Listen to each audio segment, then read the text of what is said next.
In 1974, the US had the OPEC embargo and a president stepped down in shame. In 2000, the United States saw a complete implosion with their tech sector, right? The dot-com crash or the tech wreck. In 2008, there was a complete implosion with real estate and banks, big banks. And so we look back to these major periods where the market fell 50%. And what we notice is what happens during those periods have never happened before. So here we are in 2022. And I think the question we have to be asking ourselves is, what is happening today that has never happened? And if we are having those, does that mean we're having another 50% crash? Stick around.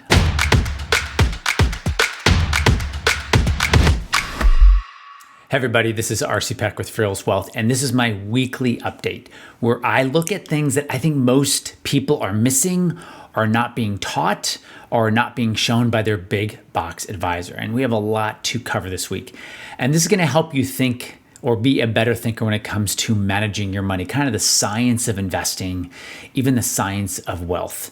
So whether you're 50, 70, or 80, this matters to your portfolio, even if that money is in cash. Okay, so what I wanna do is start with just how difficult it is to invest when the market is in what I call springtime. So let me pop over to my first tweet that I kept here. Let me just read the tweet to you. Okay, if you nailed the COVID bottom and put $100 in a 60-40 approach, right, on March 23rd of 2020 and added $100 a month since then, you now have $2,895, $2,895, right? So your dollar cost averaged in, you bought yourself a 60-40 portfolio. If instead, now he says, if instead you were too scared, but let's take away the too scared part.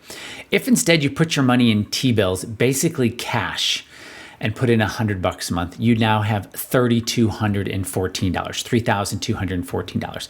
So you'd have about $300 more by basically putting your money in cash.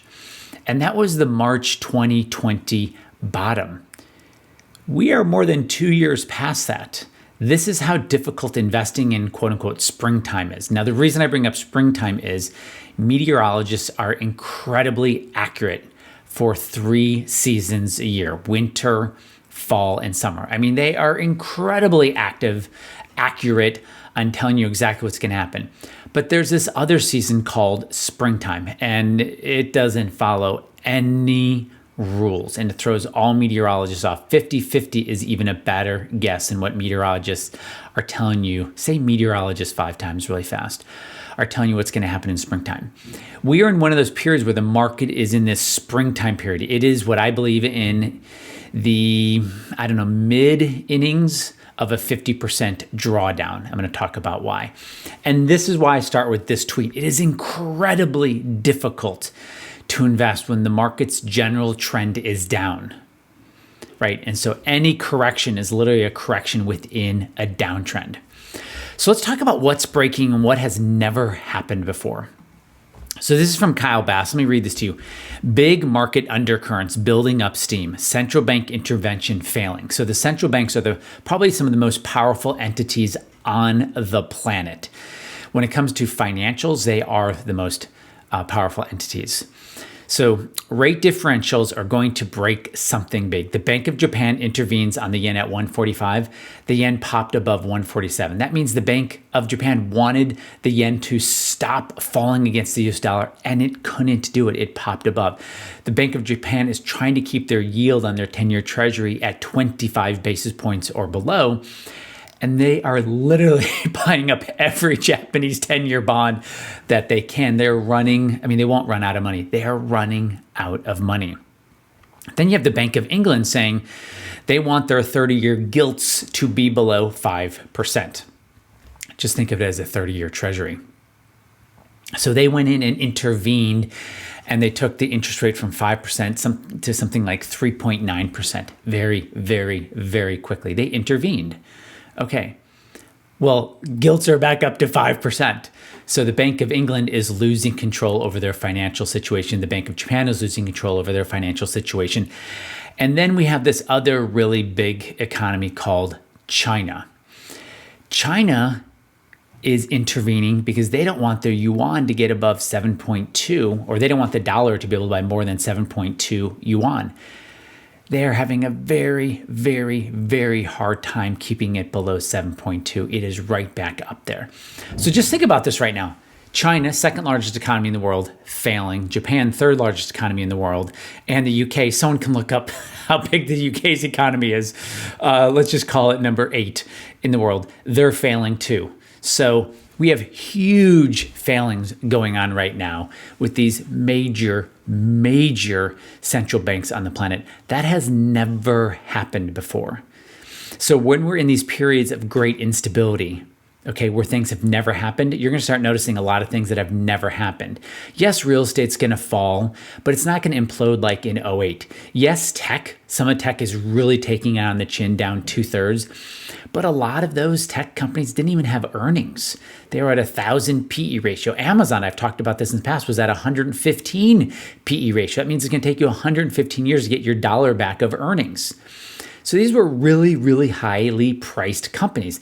And it makes sense because the Fed had the federal funds rate basically at 0 for a lifetime, and they printed trillions of dollars. So how do you value a company?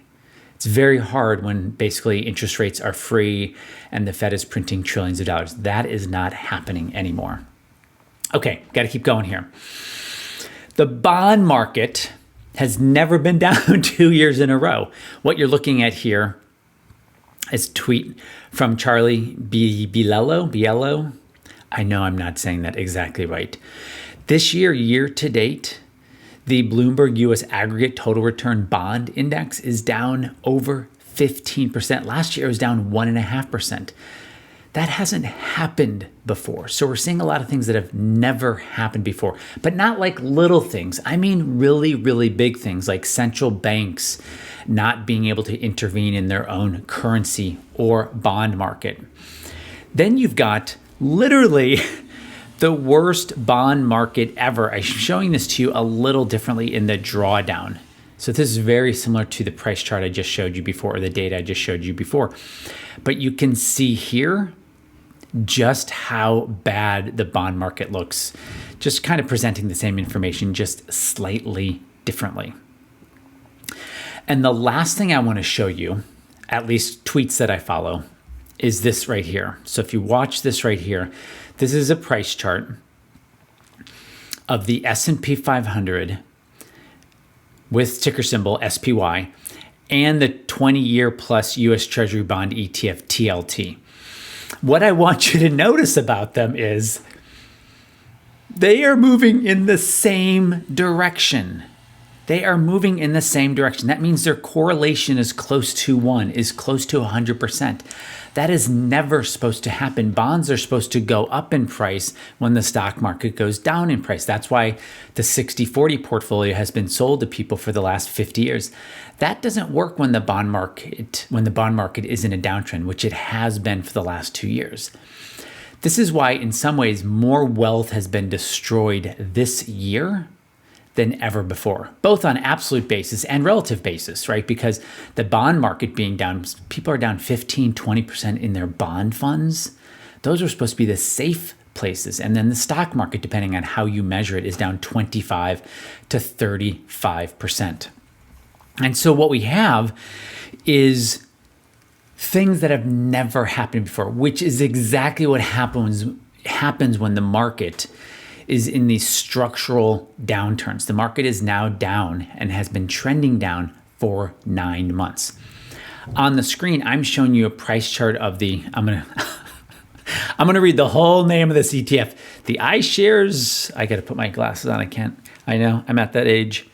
The iShares iBox investment grade corporate bond ETF unadjusted. So I'm not adding dividends in at all. It's ticker symbol LQD.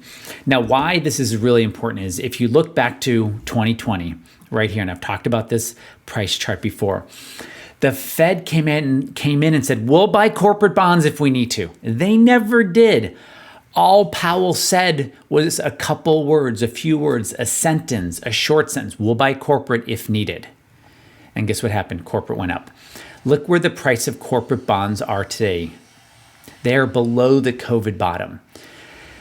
What's the proper price of a corporate bond when the Fed doesn't have interest rates at zero and they're not printing trillions of dollars? The answer is we're finding out. What's the true price of the stock market when interest rates aren't at zero and the Fed is not printing trillions of dollars? We're finding out what that is. And so we're in a period of instability. And so what I want everyone to get the most of is a 60-40 or a blended, or I have 75 stocks, also what I call over-diversified, kind of the big box advisor way. It is not going to help. Just like it didn't help in 2008, it didn't help in 2000, and it didn't help in 1974. Yes, the 60-40 portfolio fell less, but only losing 45%. No one high-fives their advisor for losing 45% when the overall market fell 55%. Because then that 60-40 is going to go really, really slowly. Okay, so let's wrap up, land the plane, put a bow on this. So what is happening? We are still in a market of instability. Okay. People are looking for the reason for it to bottom. That's typically a sign that there's more to go. We're not going to go on a straight line to the bottom. We are moving lower.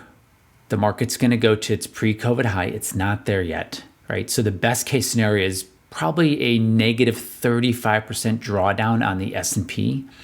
The Qs, that will be about a negative 42%. And the biggest, I believe, this drawdown will be is the S&P falls about 55%. And the NASDAQ 100 falls about 58%. And people are not prepared for bonds to go with it. And that is happening right now. People are also not prepared that their central banks are failing or have failed to help them. Things are breaking. They're not broken yet. I mean, think about this. The market's only down 25%. That's not that much. The bond market, quote unquote, let's just put up BND here. BND is the US bond market. And I'll do this without, I don't need to show you this, but the bond market itself in the US is down 21%, right? So the places people were told to hide stopped working. Part of it's not big box advisors' fault. It's their company they work for. They don't allow them to do certain things. A lot of big box advisors don't actually manage their own money. They outsource it to a different department or an entirely different company. So their hands are tied. They can't do much. So their ability to help you is very limited. Let me know where you think I got it right. Let me know where you think I got it wrong. Leave a comment. It helps. If you think these videos add value to your life, I'd appreciate if you share them with your friends and family and colleagues. I'd love to get the word out. I believe my point of view is different from what you read on, I don't know, the Twitter spheres and the other scrolls of death. Anyway, I appreciate y'all being in my life. If you're curious about how we manage our clients' money, the next step is super simply just reach out to us and email us and say, let's have a portfolio review. Our email is hello@fearlesswealth.com. Thanks again for being in my world. I do appreciate it. I do appreciate you listening and watching these videos, and I will see you again next week. Okay, bye.